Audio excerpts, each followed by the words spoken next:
Тату болса ағайын жақын, ақылшы болса апайың жақын. Бауырмал болса інің жақын, алдыңа тартқан адаласын, қимас жақын қарындасың. Сыбайлас болса нағашың жақын, адал болса досың жақын.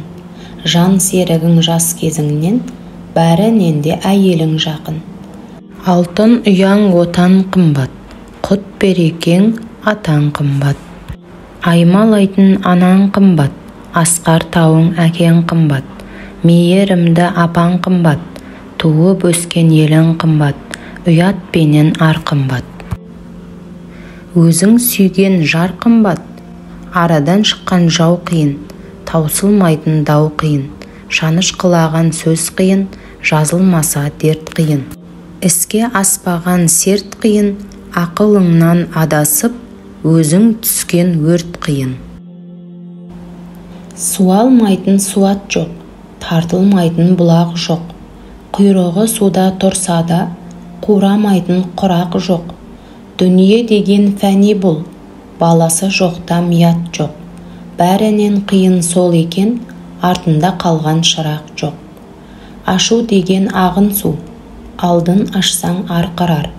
Ақыл деген дария, алдын тоссаң тоқырар. Кісі бірге туыспау керек, туысқан соң сөз қуыспау керек. Сөз қуған пәлеге жолығады, жол қуған олжаға жолығады. Үлкен алдында иіліп сөйле, кіші алдында сызылып сөйле.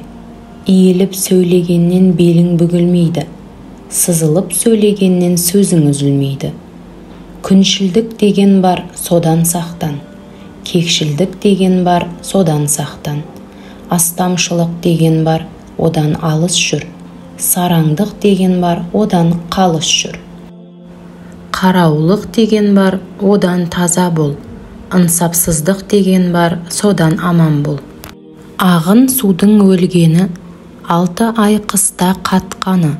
Асқар таудың өлгені, басын бұлттың жапқаны.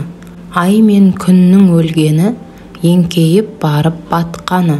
Қара жердің өлгені, қар астында жатқаны. Ажал деген атқан оқ, бір Алланың қақпаны. Дүниеде не өлмейді, жақсының аты өлмейді, ғалымның хаты өлмейді.